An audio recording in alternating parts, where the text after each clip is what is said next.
Hay momentos en la vida que quedan grabados en el alma como cicatrices en un árbol viejo, marcas profundas que el tiempo no borra, sino que hace más significativas. Hoy, con mis 72 años a cuestas, miro por la ventana de mi pequeña casa y veo las montañas que han custodiado este pueblo desde tiempos inmemoriales. Entre ellas, el viejo volcán que todos conocemos simplemente como el gigante dormido, y cada vez que lo miro pienso en Rodrigo, mi hermano del alma, mi compañero de aventuras, mi amigo. Permítanme contarles esta historia, una historia que sucedió hace 12 años, cuando yo apenas tenía 60. 60 años que en ese momento me parecían toda una eternidad, pero que ahora, mirando hacia atrás, fueron apenas un suspiro en el gran libro de la vida. Era un martes de abril. Lo recuerdo bien porque ese día había amanecido con un cielo tan azul que parecía recién pintado por las manos de Dios. Yo estaba en el mercado del pueblo, ese mercado de tierra donde las señoras venden sus verduras frescas y donde el aroma del café recién molido se mezcla con el olor a cilantro y a tortillas calientes. Acababa de comprar mis tomates para la semana cuando escuché una voz a mis espaldas. «¿Don Mateo? ¿Eres tú, viejo amigo?» Me di vuelta y por un momento no reconocí al hombre que tenía frente a mí. Era delgado, demasiado delgado. Su piel tenía ese tono amarillento que solo da la enfermedad. Pero sus ojos, ¡ay! Esos ojos seguían siendo los mismos. Esos ojos traviesos que me habían acompañado en 1000 aventuras cuando éramos apenas unos niños descalzos corriendo por las calles de tierra de nuestro humilde pueblo. «¿Rodrigo?», pregunté, casi sin poder creerlo. «El mismo, hermano, el mismo que vistió y calzó», me respondió con una sonrisa que intentaba ser alegre, pero que no lograba esconder el cansancio que habitaba en su rostro. Nos abrazamos allí mismo, en medio del mercado, sin importarnos la gente que pasaba a nuestro alrededor. 40 años habían pasado desde la última vez que nos vimos. 40 años desde que Rodrigo se fue del pueblo buscando mejores oportunidades en la ciudad. 40 años que se evaporaron en ese abrazo. «Ven», le dije, «vamos a mi casa». Tenemos mucho de qué hablar. Caminamos despacio por las calles empedradas del pueblo. Rodrigo caminaba con dificultad, apoyándose ocasionalmente en mi hombro. Yo no le pregunté nada. Algo en mi interior me decía que las palabras llegarían a su debido tiempo. Cuando llegamos a mi casa, preparé café. Ese café fuerte y oscuro que tanto nos gustaba de niños, cuando lo robábamos de la cocina de mi madre y nos lo tomábamos escondidos detrás de la iglesia, sintiendo que hacíamos algo tremendamente prohibido y emocionante. Nos sentamos en el patio trasero, bajo la sombra del viejo aguacate que planté hace más de 30 años. El silencio entre nosotros era cómodo, como solo puede serlo entre viejos amigos. Finalmente, después de varios sorbos de café, Rodrigo habló. «Estoy enfermo, Mateo, muy enfermo». Sus palabras cayeron sobre mí como piedras, pero no lo interrumpí. Sabía que necesitaba hablar, que había guardado esto dentro de él por mucho tiempo.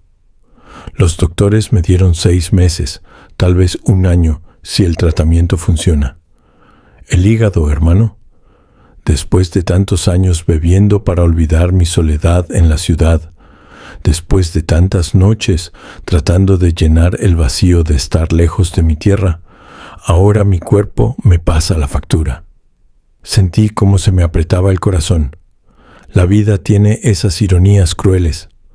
Rodrigo había buscado fortuna en la ciudad y había encontrado éxito material, pero había perdido lo más importante en el camino: su salud, su paz, su conexión con la tierra que lo vio nacer. «Por eso volví», continuó. «Volví a morir en mi tierra, Mateo. Volví para ver una última vez el volcán, para caminar por estas calles, para respirar este aire. Volví a casa. Nos quedamos en silencio un largo rato. Yo no sabía qué decir. ¿Qué le dice uno a un amigo de la infancia que regresa a casa solo para morir? Las palabras de consuelo me parecían vacías, insuficientes. Fue entonces cuando vi algo que sobresalía del bolsillo de su camisa. Era un papel viejo, amarillento, doblado tantas veces que las líneas de los pliegues estaban casi rotas. ¿Qué es eso?, le pregunté, más por romper el silencio que por verdadera curiosidad. Rodrigo sacó el papel con cuidado, como quien sostiene un tesoro invaluable. Lo desdobló lentamente sobre la mesa y vi que estaba lleno de nuestra letra de adolescentes, esa letra torpe y apretada que teníamos a los 15 años. ¿Te acuerdas de esto?, me preguntó con una sonrisa. Y entonces lo recordé. Claro que lo recordaba. Era la lista, nuestra famosa lista de los 10 deseos. La habíamos hecho una tarde calurosa de verano, sentados junto al río, soñando con todo lo que haríamos cuando fuéramos mayores. 10 cosas que queríamos hacer antes de morir. 10 sueños de 2 muchachos que creían que la vida era infinita y que el futuro nos pertenecía. Tomé el papel con manos temblorosas y comencé a leer. Mi voz sonaba extraña, como viniendo de muy lejos. La lista de los 10 deseos de Rodrigo y Mateo. 1. Subir hasta la cima del volcán El Gigante Dormido. 2. Plantar 20 árboles alrededor de la iglesia donde todo está seco. 3. Pescar en el río Grande al amanecer. 4. Dormir una noche bajo las estrellas en el Valle de los Suspiros. 5. Cocinar el mole de mi abuela y compartirlo con todo el pueblo. 6. Construir un banco de madera para la plaza donde los viejitos puedan sentarse. 7. Aprender a tocar una canción en la guitarra de don Fernando. 8. Escribir nuestros nombres en la piedra de los abuelos. 9. Hacer un papalote gigante y volarlo desde el cerrito de Santa María. 10. Caminar descalzos desde el pueblo hasta la ermita de San Antonio, como lo hacían nuestros padres. Terminé de leer y levanté la vista. Rodrigo me miraba con los ojos brillantes. No cumplimos ninguno, Mateo, ninguno. Nos fuimos creciendo. Yo me fui a la ciudad. Tú te quedaste aquí trabajando la tierra, formaste tu familia, y estos sueños quedaron olvidados en un papel viejo guardado en un cajón. Tenía razón. La vida nos había llevado por caminos diferentes y habíamos olvidado esos sueños de juventud. Habíamos olvidado esa lista hecha con la inocencia y la esperanza de 2 muchachos que pensaban que tenían todo el tiempo del mundo. Pero ahora ya no tengo todo el tiempo del mundo, dijo Rodrigo con voz suave. Ahora tengo 6 meses, tal vez 1 año, y quiero, antes de irme, cumplir estos deseos, estos sueños simples de 2 muchachos. Porque ¿sabes qué, hermano?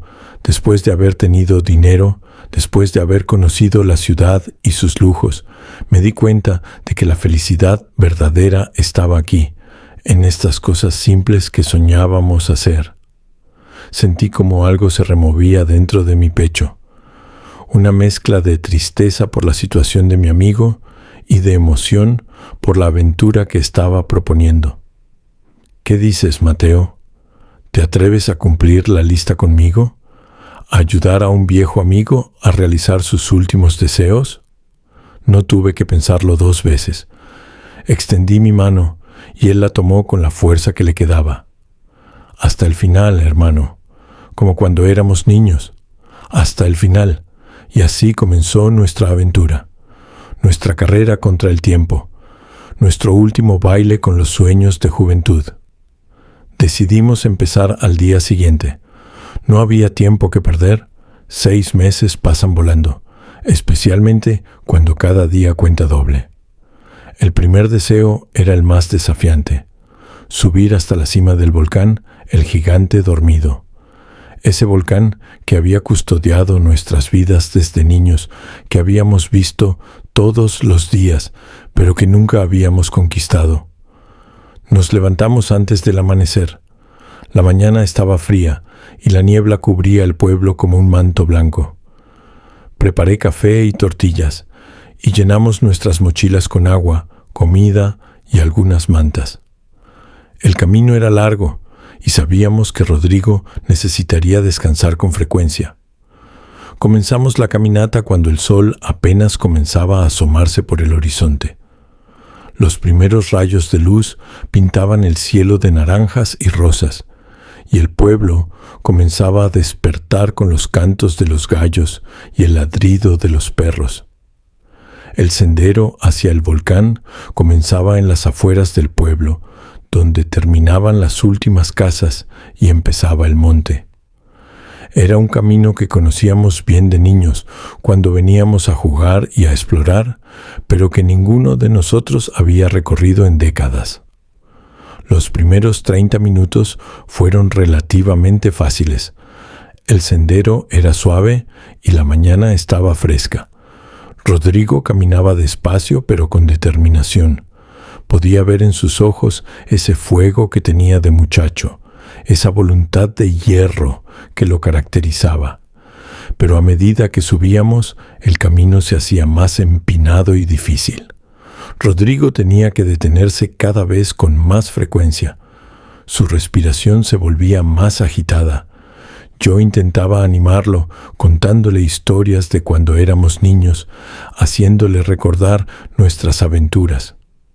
¿Te acuerdas cuando nos perdimos en este monte y tu mamá nos buscó toda la tarde?, le pregunté durante uno de nuestros descansos. Rodrigo sonrió, limpiándose el sudor de la frente. ¿Cómo olvidarlo? Nos dio una paliza que no pudimos sentarnos por una semana, pero valió la pena.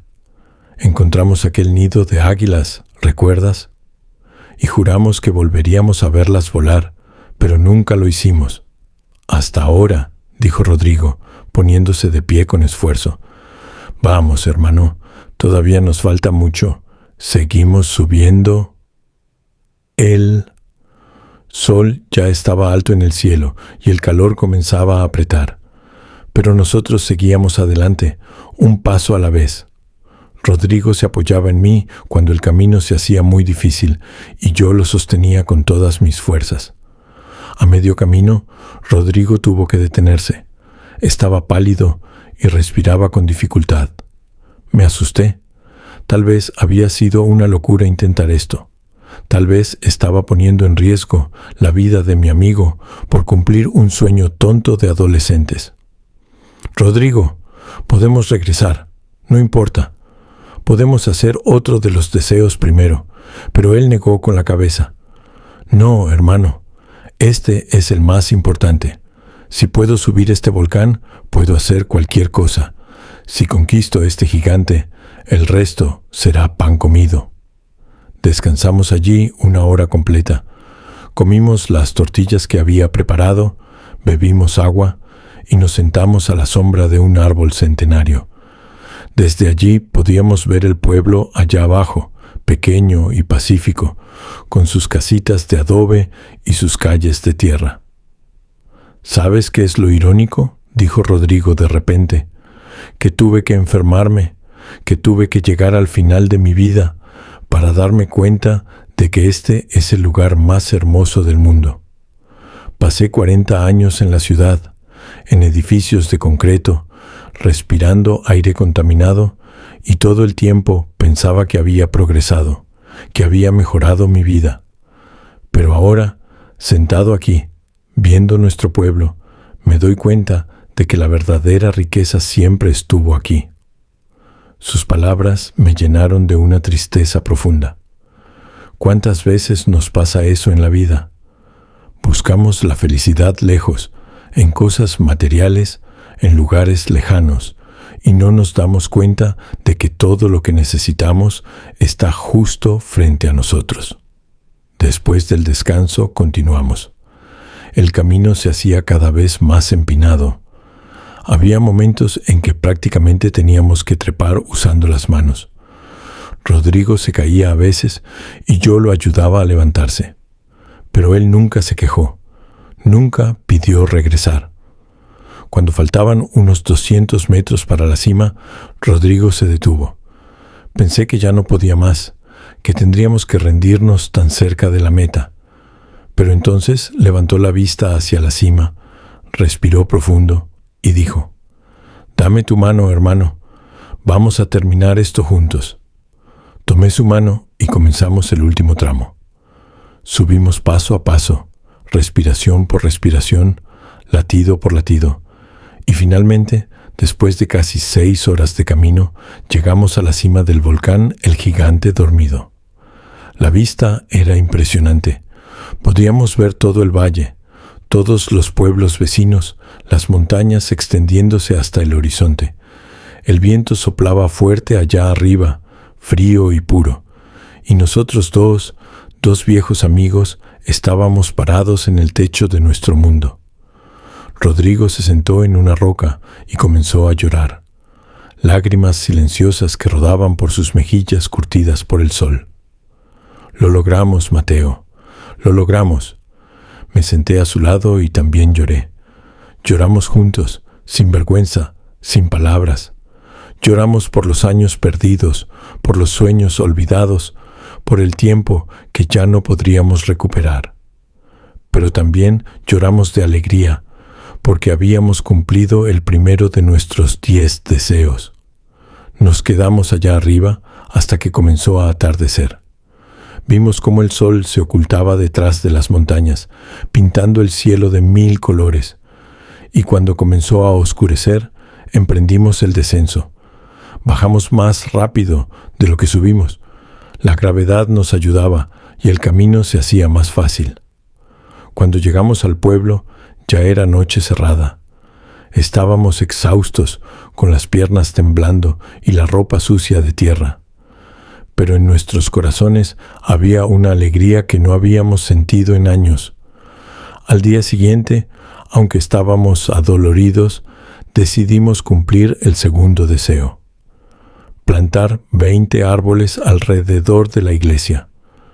La iglesia de Nuestra Señora de la Esperanza había sido el centro de nuestro pueblo desde tiempos inmemoriales. Era una construcción sencilla de adobe, con su campanario blanco y su puerta de madera antigua. Pero el terreno alrededor estaba completamente seco. Años de sequía habían matado la mayoría de los árboles que alguna vez hubo allí, y ahora solo quedaba tierra polvorienta y algunas hierbas secas. «Cuando éramos niños», dijo Rodrigo mientras observábamos el terreno, «este lugar estaba lleno de árboles. Había sombra, pájaros cantando, flores. Era hermoso. ¿Recuerdas cómo nos sentábamos bajo aquellos árboles después de la misa?» Sí, lo recordaba. Recordaba a mi madre platicando con las otras señoras bajo la sombra fresca, mientras nosotros los niños jugábamos a las escondidas entre los troncos gruesos. Era un recuerdo feliz, de un tiempo más simple. Fuimos a ver al viejo don Jacinto, que tenía un pequeño vivero en las afueras del pueblo. Don Jacinto debía tener cerca de 90 años, pero seguía trabajando. Sus plantas con el amor y el cuidado de un padre con sus hijos. Cuando le contamos lo que queríamos hacer, sus ojos se iluminaron. «Ay, muchachos», nos dijo con voz temblorosa de emoción, «qué bueno que alguien finalmente piensa en esos árboles. Yo mismo planté algunos de los que había allí hace 60 años. Me partió el corazón cuando se fueron secando y muriendo. Nos regaló 20 arbolitos. 10 de ellos eran jacarandás que en primavera se llenarían de flores moradas. Los otros 10 eran fresnos, fuertes y resistentes, que darían sombra generosa. Estos árboles, nos dijo don Jacinto mientras nos ayudaba a cargarlos en mi vieja camioneta, vivirán muchos años más que ustedes y que yo. Cuando sus hijos y los hijos de sus hijos jueguen bajo su sombra, seguirán aquí, recordando este día. Llevamos los árboles a la iglesia y comenzamos a trabajar. El padre Miguel, el párroco del pueblo, un hombre joven que había llegado apenas 2 años atrás, salió a vernos y de inmediato se ofreció a ayudar. «Qué hermoso gesto», nos dijo. «Esta iglesia necesita vida a su alrededor». Cavamos 20 hoyos profundos, espaciados uniformemente alrededor de la iglesia. Era trabajo duro. El sol pegaba fuerte y la tierra estaba dura como piedra.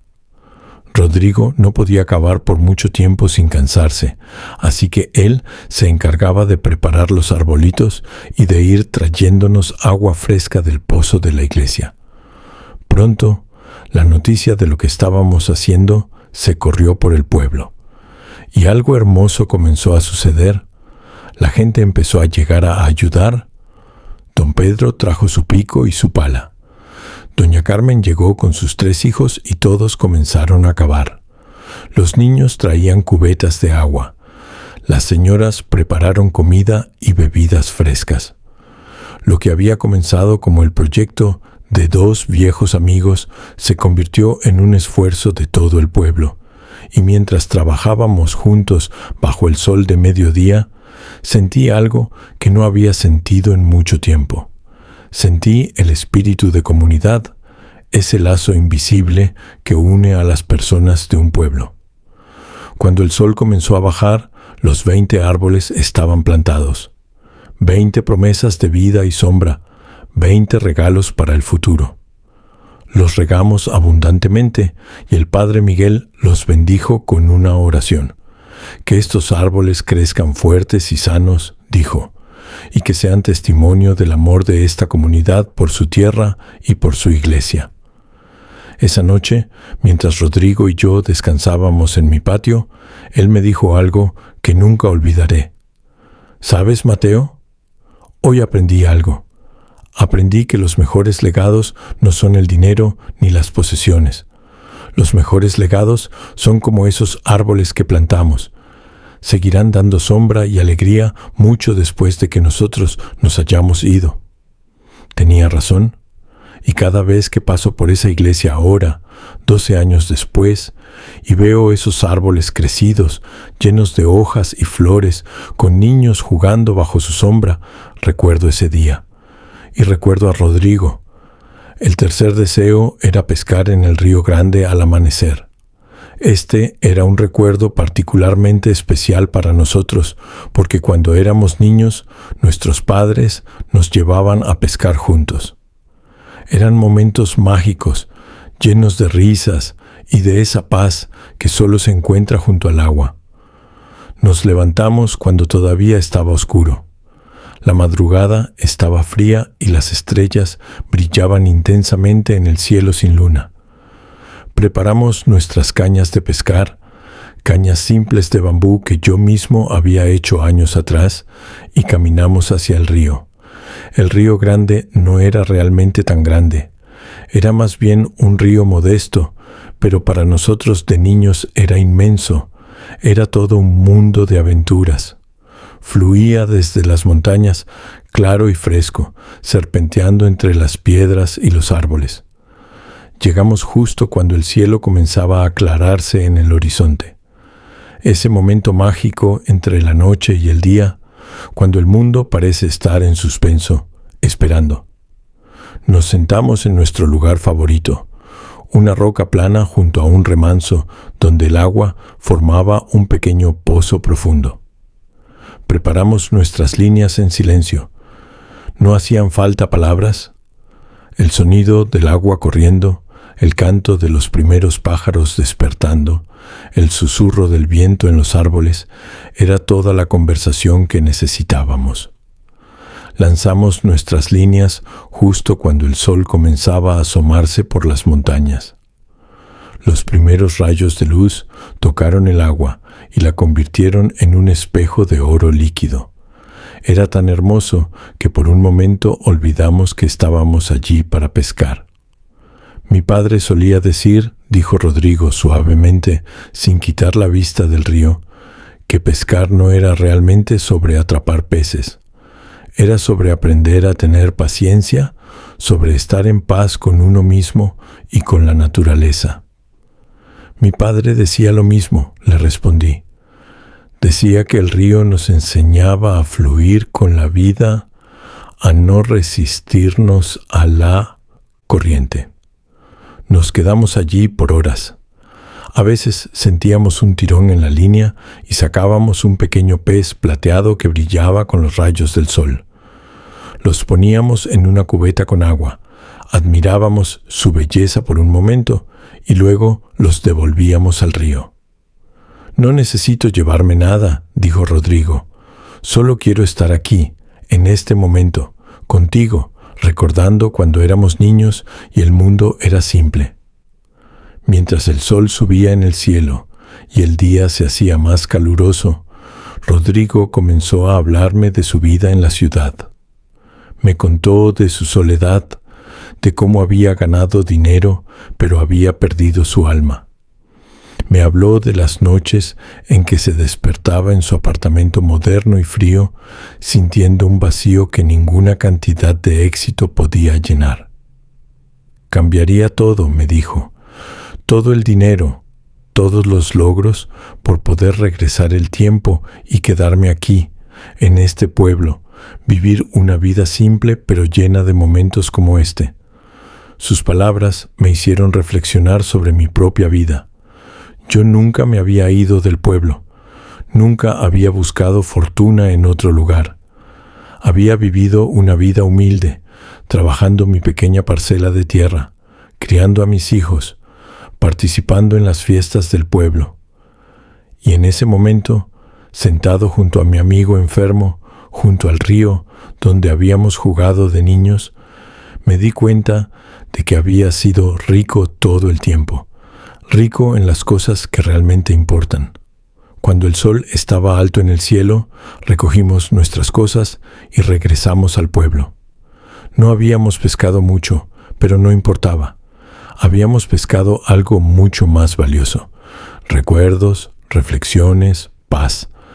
El cuarto deseo era dormir una noche bajo las estrellas en el Valle de los Suspiros. Este valle era un lugar especial.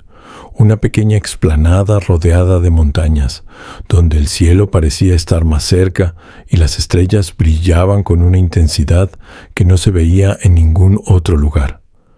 Esperamos a que llegara el fin de semana para cumplir este deseo. Preparamos todo lo necesario: mantas, comida, agua, linternas. También invitamos a Juan, otro amigo de la infancia que seguía viviendo en el pueblo, y a sus 2 hijos adolescentes. Salimos por la tarde, caminando lentamente por el sendero que llevaba al valle. Rodrigo iba mejor ese día. Los primeros tratamientos estaban haciendo efecto y tenía más energía. Pero yo sabía que era temporal, que la enfermedad seguía ahí esperando. Llegamos al Valle de los Suspiros cuando el sol comenzaba a ponerse. El lugar seguía siendo tan mágico como lo recordaba. Era como un anfiteatro natural, con las montañas formando un círculo perfecto alrededor de la explanada. El pasto era verde y suave, y había un pequeño arroyo que corría por un lado. Armamos nuestro campamento simple. Extendimos las mantas sobre el pasto, hicimos una pequeña fogata y preparamos café y chocolate caliente. Los hijos de Juan, muchachos de 15 y 17 años, nos miraban con curiosidad, probablemente preguntándose por qué estos viejos querían dormir en el suelo cuando podían estar cómodos en sus camas. Cuando cayó la noche, el espectáculo comenzó. El cielo se llenó de estrellas, miles y miles de ellas, tantas que parecían formar un manto brillante sobre nosotros. La Vía Láctea se extendía como un río de luz atravesando el firmamento. Nos acostamos en nuestras mantas, mirando hacia arriba, y el silencio nos envolvió. Un silencio profundo, roto solo por el crepitar del fuego y el murmullo del arroyo. Cuando era niño, dijo Rodrigo, mi abuelo me traía aquí, me enseñaba las constelaciones, me contaba las historias de los dioses y héroes escritas en las estrellas. Y yo me preguntaba si algún día, cuando muriera, me convertiría en una estrella también. Uno de los muchachos, el mayor, habló por primera vez. ¿De verdad creen que hay algo después de la muerte? ¿Que nos convertimos en estrellas o algo así? Rodrigo se quedó pensando un momento antes de responder. No sé si nos convertimos en estrellas, muchacho, pero sí creo que seguimos viviendo en los corazones de quienes nos amaron, en los recuerdos que dejamos, en las vidas que tocamos. Mira esos árboles que plantamos alrededor de la iglesia. Cuando yo ya no esté, esos árboles seguirán creciendo. Cada vez que alguien se siente bajo su sombra, yo seguiré vivo de alguna manera. Sus palabras flotaron en el aire nocturno, llevando una sabiduría que solo viene con la proximidad del final. Pasamos la noche hablando, riendo, recordando. Juan nos contó historias de nuestras travesuras de niños que yo había olvidado. Rodrigo compartió cuentos de su abuelo. Los muchachos nos hicieron preguntas sobre cómo era el pueblo cuando éramos jóvenes. Y entre historia e historia guardábamos silencio y mirábamos las estrellas. En un momento vimos una estrella fugaz cruzar el cielo, dejando un trazo brillante detrás de ella. «Pide un deseo», le dije a Rodrigo. Él cerró los ojos por un momento y luego sonrió. «Ya tengo mi deseo, estar aquí, con mis amigos, bajo estas estrellas. No necesito nada más». Cuando comenzó a amanecer, ninguno de nosotros había dormido realmente, pero no estábamos cansados. Estábamos llenos de una energía diferente, la energía que viene de estar conectado con algo más grande que uno mismo. Vimos salir el sol desde ese valle rodeado de montañas. Los primeros rayos de luz pintaron el cielo de colores imposibles. Y cuando emprendimos el regreso al pueblo, todos llevábamos en nuestros corazones algo especial, algo que no se puede describir con palabras. El quinto deseo era cocinar el mole de mi abuela y compartirlo con todo el pueblo. Este era especial para mí, porque mi abuela había sido famosa en todo el pueblo por su mole. Era una receta secreta que me había enseñado antes de morir, haciéndome prometer que la mantendría viva.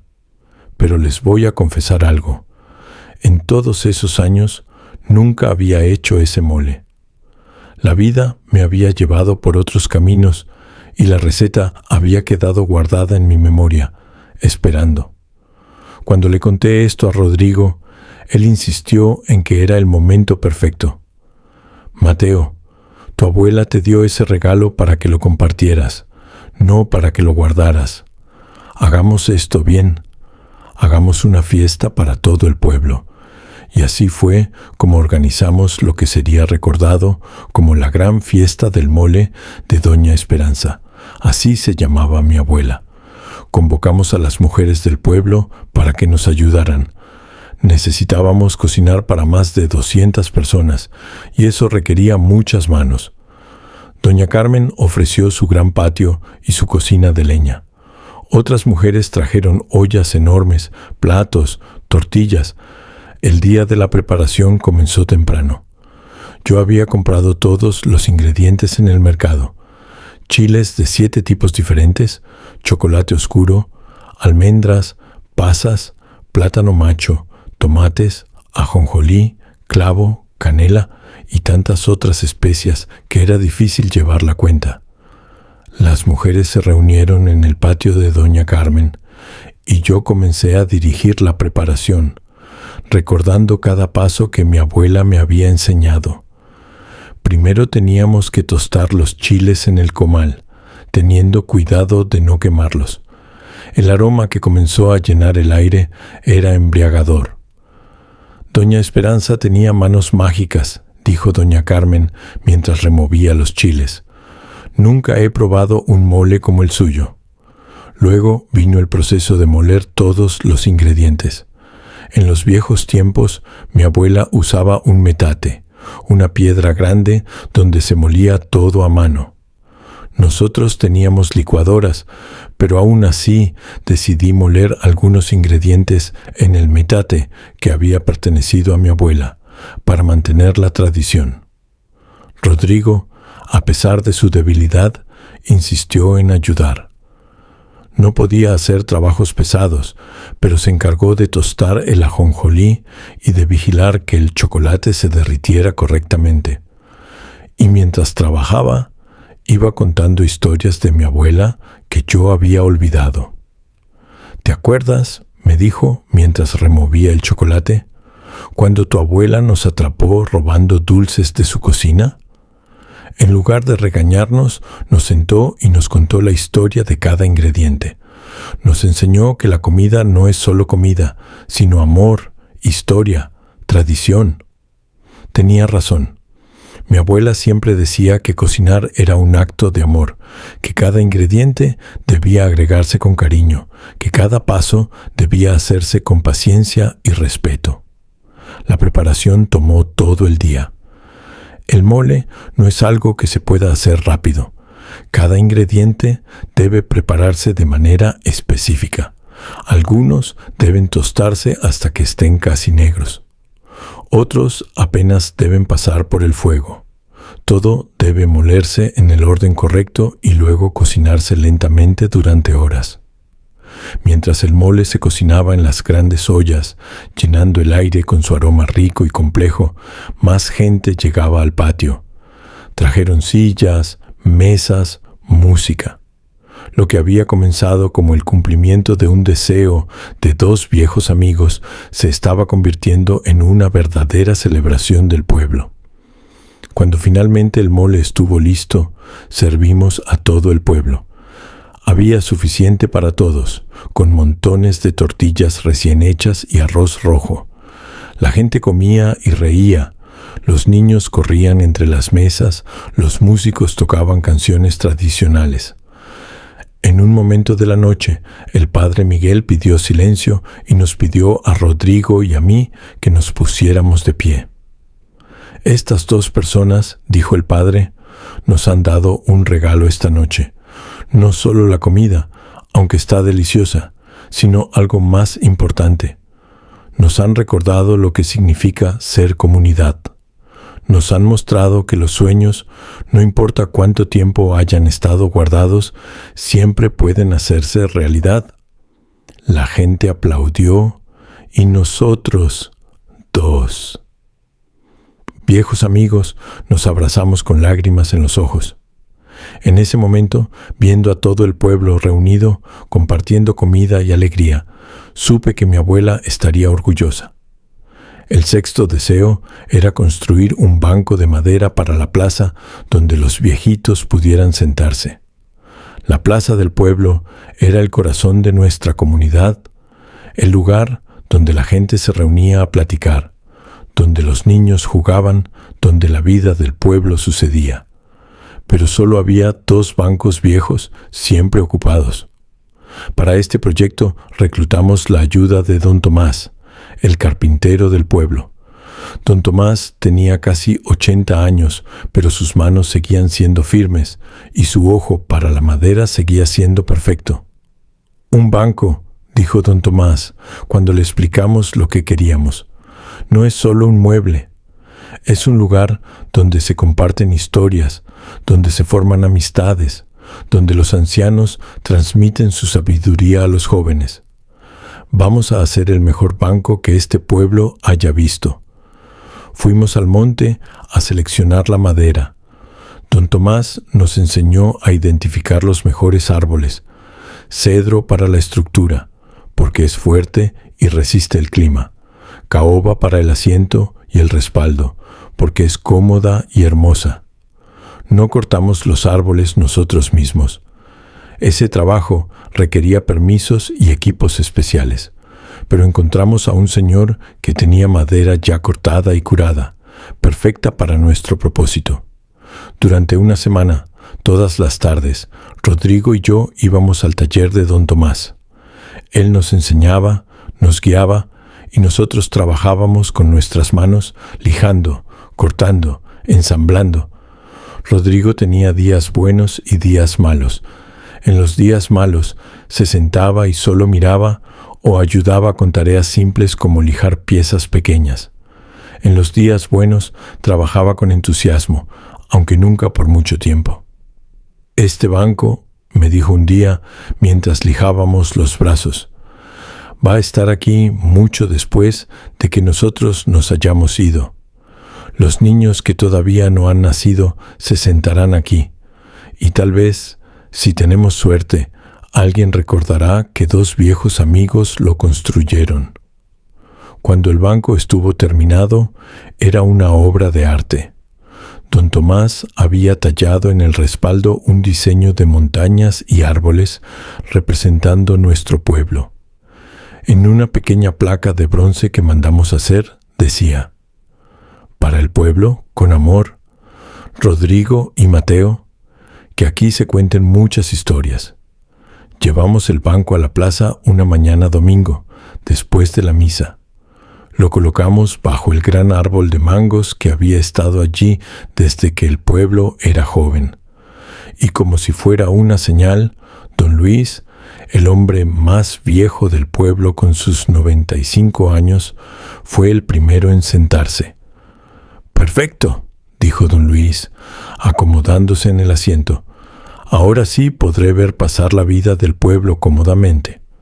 Y así fue. Ese banco se convirtió en el punto de reunión de los ancianos del pueblo.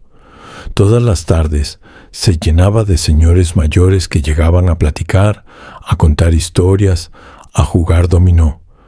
Y los niños se sentaban a sus pies a escuchar, aprendiendo de su sabiduría. El séptimo deseo era aprender a tocar una canción en la guitarra de don Fernando. Don Fernando había sido el músico del pueblo durante 50 años. Tocaba en todas las fiestas, en todas las bodas, en todos los funerales.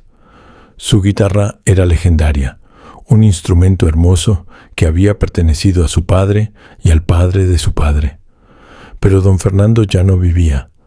Había muerto 5 años atrás, y su guitarra estaba guardada en la casa de su viuda, doña Rosa.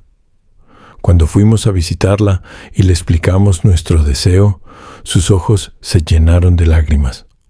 «Ay, muchachos», nos dijo, «Fernando estaría tan feliz de saber que su guitarra será tocada otra vez. Desde que él se fue, no he podido ni mirarla. Me causa mucha tristeza». Nos llevó a la habitación donde guardaba la guitarra. Estaba en su estuche, cubierta de polvo.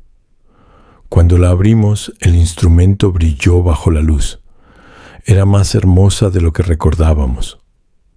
Fernando solía decir, nos contó doña Rosa mientras limpiaba suavemente la guitarra con un paño, que la música es el lenguaje del alma, que cuando las palabras no son suficientes, la música habla por nosotros. Nos prestó la guitarra con una condición, que cuando aprendiéramos a tocar la canción, la tocáramos en la tumba de don Fernando. Encontramos al joven maestro de música de la escuela, el profesor García, y le pedimos que nos enseñara. La canción que queríamos aprender era Cielito Lindo, esa canción que don Fernando tocaba siempre al final de las fiestas, cuando todos se abrazaban y cantaban juntos. El profesor García nos daba clases todas las tardes. Era paciente con nosotros, dos viejos con dedos torpes que nunca habían tocado un instrumento. Nos enseñaba los acordes básicos, cómo colocar los dedos, cómo rasquear las cuerdas. Rodrigo tenía más facilidad que yo. A pesar de su enfermedad, sus dedos encontraban las cuerdas con gracia. Yo, en cambio, luchaba con cada acorde. Mis dedos gruesos y callosos por años de trabajo en el campo no querían cooperar. La música requiere práctica, nos decía el profesor García. No se desanimen. Don Fernando tampoco nació tocando. Practicábamos todas las tardes en mi patio. Los vecinos nos escuchaban, a veces riéndose de nuestros errores, a veces aplaudiendo cuando lográbamos tocar una secuencia sin equivocarnos. Hubo momentos de frustración, momentos en que yo quería rendirme, en que mis dedos dolían y la canción parecía imposible. Pero Rodrigo siempre me animaba.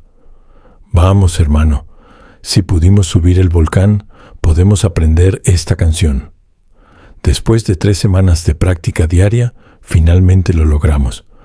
No era perfecto, no éramos músicos profesionales, pero podíamos tocar Cielito Lindo de principio a fin, sin mayores errores. El día que fuimos al cementerio a cumplir nuestra promesa a Doña Rosa, ella vino con nosotros. También vinieron el profesor García, algunos vecinos y los hijos de don Fernando. Nos paramos frente a la tumba de don Fernando bajo el sol de la tarde. Yo sostuve la guitarra. Mis manos temblaban un poco. Rodrigo estaba a mi lado, listo para cantar. Empecé a tocar. Los primeros acordes salieron temblorosos, pero luego encontré el ritmo.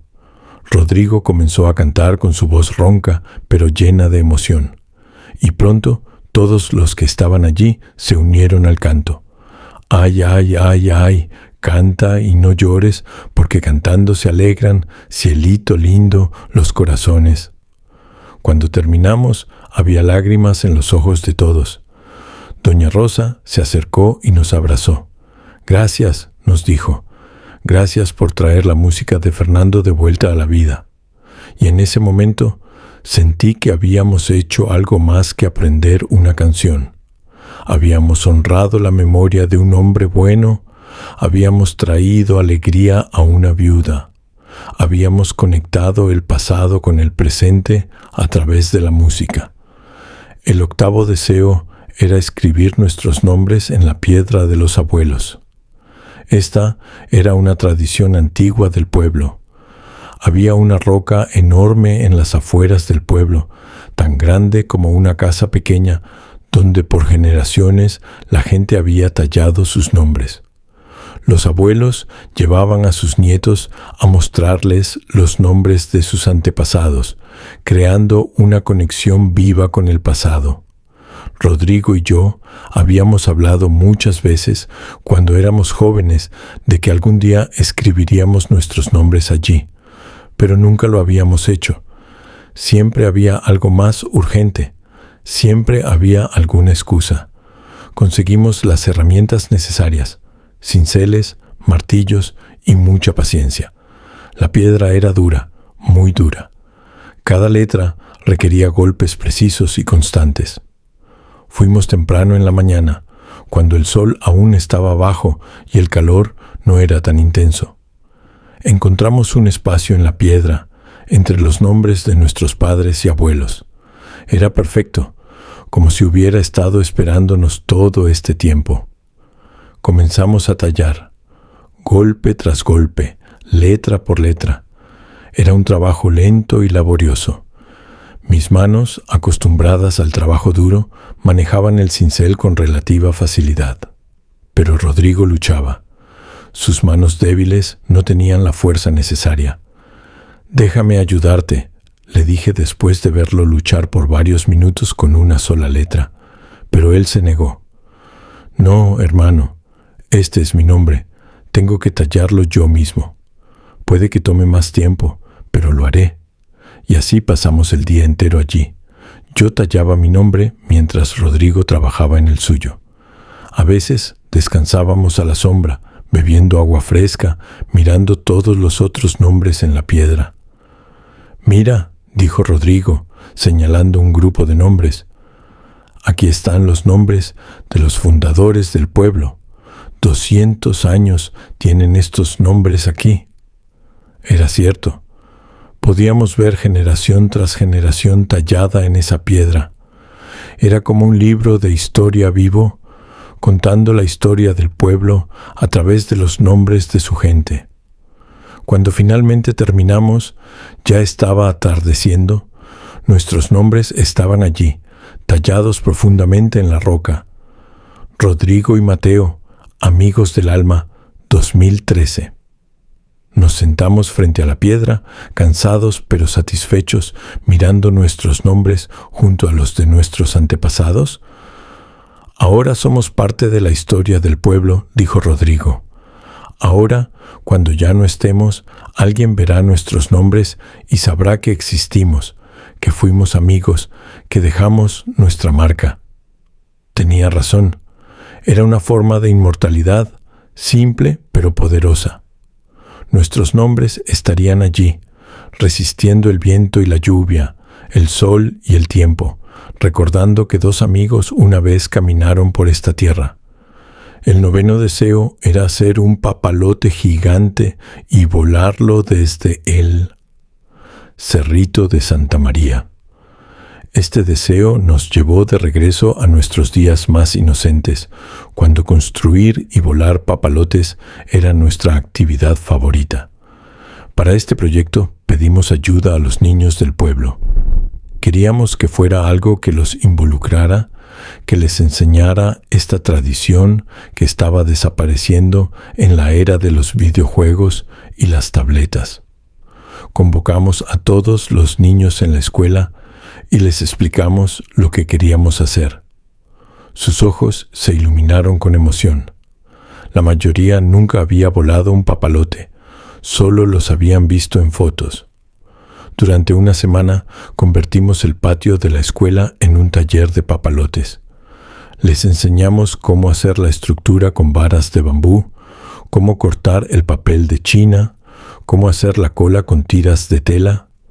Decidimos hacer no solo uno, sino 10 papalotes. Uno gigante que Rodrigo y yo volaríamos y 9 más pequeños que los niños volarían. El papalote gigante era impresionante. Medía 3 metros de largo y 2 de ancho. Lo decoramos con colores brillantes: rojo, azul, amarillo, verde. En el centro, los niños pintaron un sol sonriente. Los papalotes, le explicaba Rodrigo a los niños, son como nuestros sueños. Necesitan viento para volar, pero también necesitan que alguien los sostenga. Si los sueltas completamente, se pierden. Si los agarras muy fuerte, nunca vuelan. Hay que encontrar el equilibrio. El día que elegimos para volar los papalotes era perfecto. El viento soplaba constante desde el valle y el cielo estaba despejado y azul. Subimos todos juntos al Cerrito de Santa María, una pequeña colina desde donde se veía todo el pueblo. Los niños iban corriendo adelante, emocionados, cargando sus papalotes. Rodrigo y yo íbamos atrás, cargando con cuidado el papalote gigante. Cuando llegamos a la cima, el viento era perfecto. Uno por uno, los niños comenzaron a volar sus papalotes. Llenaron el cielo de colores, danzando y girando con el viento. Los gritos de alegría de los niños llenaban el aire. Luego llegó nuestro turno. El papalote gigante requería 2 personas para lanzarlo. Yo sostenía la cuerda mientras Rodrigo sujetaba el papalote. Corrimos contra el viento y en un momento mágico el papalote se elevó. Subió y subió, tirando de la cuerda con fuerza. Era como sostener un pedazo de cielo. El papalote se elevó más alto que todos los demás, su sol sonriente brillando contra el azul del firmamento. Los niños vitoreaban y aplaudían. Rodrigo y yo nos turnábamos para sostener la cuerda, sintiendo la fuerza del viento, sintiendo como si parte de nosotros estuviera allá arriba, volando libre. ¿Sabes qué, Mateo?, me gritó Rodrigo por encima del viento. Si pudiera elegir cómo morir, elegiría hacerlo en un día como este, bajo el cielo azul, rodeado de niños riendo, volando papalotes. Sus palabras me llenaron de tristeza y alegría al mismo tiempo. tristeza porque sabía que ese día se acercaba, alegría porque mi amigo había encontrado paz con su destino. Volamos los papalotes hasta que comenzó a atardecer. Cuando los bajamos, los niños nos rodearon, preguntándonos si podíamos hacer esto otra vez, si podíamos enseñarles más cosas como esta. Claro que sí, les dijo Rodrigo, y cuando sean viejos como nosotros, ustedes se lo enseñarán a sus hijos y nietos. Así es como se mantienen vivas las tradiciones. El 10º y último deseo era caminar descalzos desde el pueblo hasta la ermita de San Antonio, como lo hacían nuestros padres. Esta era una tradición de peregrinación que se había perdido con los años. La ermita estaba a 5 kilómetros del pueblo, por un camino polvoriento y pedregoso. Decidimos hacerlo en marzo, durante la fiesta de San Antonio. Invitamos a quien quisiera acompañarnos, pero advertimos que sería difícil, que teníamos que ir descalzos todo el camino, como mandaba la tradición. Para nuestra sorpresa, más de 50 personas se presentaron el día de la caminata. Jóvenes y viejos, niños y ancianos, todos dispuestos a revivir esta antigua tradición. Comenzamos temprano en la mañana, cuando el aire aún estaba fresco. Nos quitamos los zapatos en la entrada del pueblo y comenzamos a caminar. Los primeros metros fueron extraños. Nuestros pies, acostumbrados a estar protegidos, se sentían vulnerables sobre el camino de tierra. Pero pronto nos acostumbramos. Sentíamos cada piedra, cada textura del suelo. Era como reconectar con la tierra de una manera que habíamos olvidado. Rodrigo caminaba despacio, pero con determinación. Podía ver que le costaba trabajo, que cada paso requería un esfuerzo considerable. Pero no se quejaba. Había una luz en sus ojos, una paz que no había visto antes. Mientras caminábamos, la gente comenzó a cantar las viejas canciones de peregrinos que nuestros abuelos cantaban. Canciones sobre fe, sobre perseverancia, sobre el viaje siendo más importante que el destino. A mitad del camino, en un lugar donde había un árbol grande que daba sombra, nos detuvimos a descansar. Los pies de todos estaban sucios y algunos tenían pequeñas cortadas, pero nadie parecía importarle. Había algo purificador en esto, algo que nos conectaba con nuestros antepasados que habían hecho este mismo camino durante generaciones. ¿Saben por qué nuestros padres hacían esto descalzos?, preguntó el padre Miguel, que también había venido con nosotros. No era solo por tradición o penitencia, era para recordarnos que somos parte de esta tierra, que del polvo venimos y al polvo volveremos, que no somos dueños de la tierra, sino sus hijos. Sus palabras resonaron en todos nosotros. En ese momento, sentados bajo ese árbol, con los pies sucios y cansados, sentí una conexión profunda con todos los que habían caminado este camino antes que nosotros. Continuamos la caminata. El sol subía en el cielo y el calor comenzaba a apretar. Rodrigo se apoyaba cada vez más en mí. Yo podía sentir cómo le costaba cada paso, cómo su cuerpo luchaba por seguir adelante. ¿Quieres que paremos?, le pregunté en voz baja. Él negó con la cabeza. Este es el último deseo, Mateo, el último de la lista. Tengo que terminarlo. Y así siguió adelante, paso tras paso, con una voluntad de hierro que desafiaba a su cuerpo debilitado.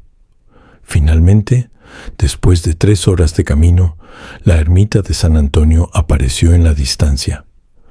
Era una construcción pequeña y blanca, situada en lo alto de una pequeña loma, con una cruz de madera en su techo. Cuando llegamos, todos nos arrodillamos en la entrada, como mandaba la tradición. Algunos rezaron, otros simplemente guardaron silencio. Entramos a la ermita, un espacio simple con un altar pequeño y bancos de madera. Rodrigo y yo nos sentamos en el primer banco. Estábamos exhaustos, pero también llenos de una alegría profunda. Lo habíamos logrado, habíamos cumplido los 10 deseos de la lista. Lo hicimos, hermano, susurró Rodrigo. Los cumplimos todos. Tomé la lista del bolsillo de mi camisa.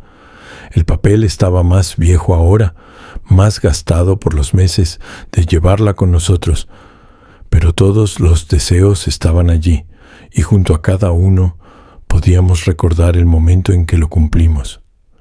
En ese momento, en esa pequeña ermita, con nuestros pies doloridos y nuestros corazones llenos, supe que habíamos hecho algo importante.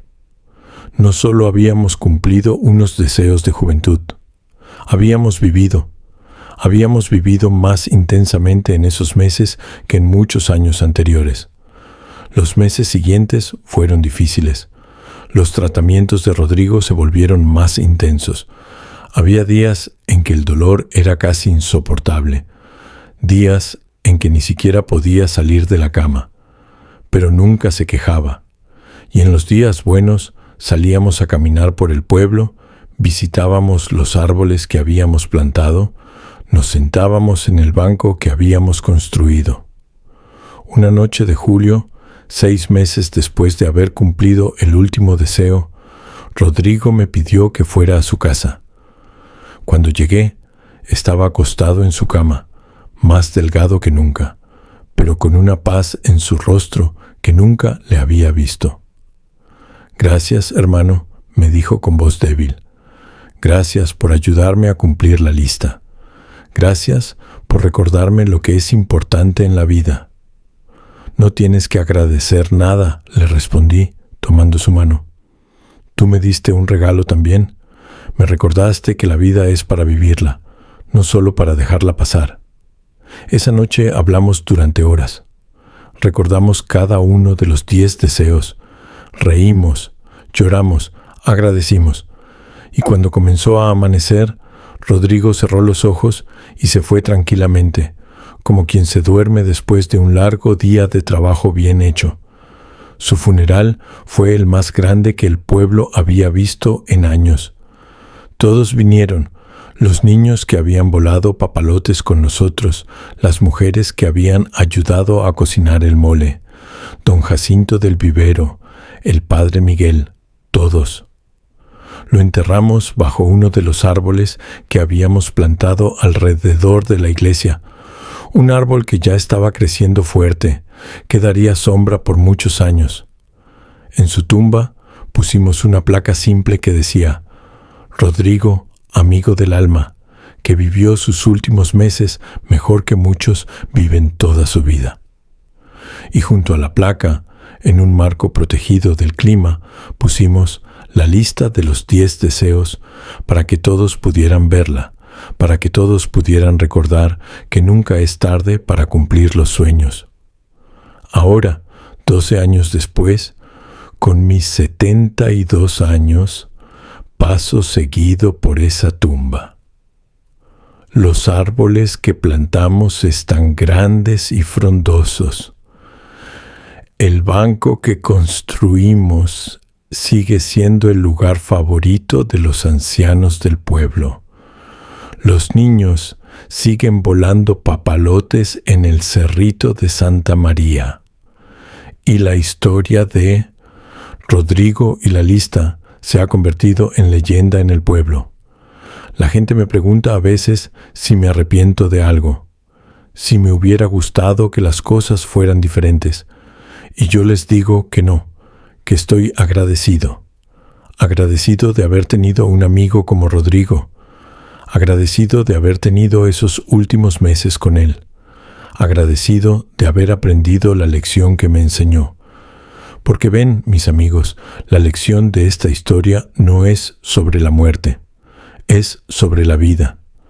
Es sobre no postergar los sueños, sobre no dejar para mañana lo que podemos hacer hoy. Es sobre recordar que las cosas más importantes en la vida no son las grandes ambiciones o los logros materiales, sino los momentos simples compartidos con las personas que amamos. Rodrigo pasó 40 años buscando el éxito en la ciudad, acumulando dinero y posesiones, solo para darse cuenta al final de que la verdadera riqueza estaba aquí, en este pueblo humilde, en estas tradiciones simples, en estos momentos de conexión con la tierra y con las personas. Todos tenemos nuestra propia lista de deseos. Tal vez no está escrita en papel, tal vez la hemos olvidado, pero está allí, en algún lugar de nuestro corazón. Esos sueños simples que teníamos de jóvenes, esas cosas que queríamos hacer algún día. Mi consejo, después de haber vivido esta experiencia, es simple. No esperen. No esperen a estar enfermos, a estar viejos, a estar al borde de la muerte para cumplir esos sueños. Háganlo ahora, hoy. Mañana puede ser demasiado tarde. Suban su volcán, planten sus árboles, vuelen sus papalotes, hagan lo que sea que tengan en su lista. Y háganlo con las personas que aman, porque al final, cuando llegue nuestro momento de partir, lo único que nos llevaremos serán los recuerdos de los momentos vividos y el amor que compartimos. Rodrigo se fue, pero su espíritu sigue vivo en este pueblo. Vive en los árboles que plantamos. Vive en el banco donde los ancianos se sientan. Vive en las historias que contamos. Vive en la lección que nos enseñó. Y yo, cada día cuando me levanto, miro hacia el volcán, el gigante dormido, y recuerdo aquel día en que dos viejos amigos lo conquistaron. Y sonrío, porque sé que mientras viva, mantendré viva la memoria de Rodrigo y la lección de la lista. Porque esa es la verdadera inmortalidad, mis amigos. No vivir para siempre, sino vivir de tal manera que cuando nos vayamos, dejemos algo que valga la pena recordar. Dejemos historias que contar, lecciones que enseñar, amor que compartir. Y si algún día ustedes tienen su propia lista de deseos guardada en un cajón, sáquenla, desempólvenla y empiecen a cumplirla. No esperen a que sea demasiado tarde, porque la vida, mis queridos amigos, es demasiado corta para dejar los sueños sin cumplir. Que así sea.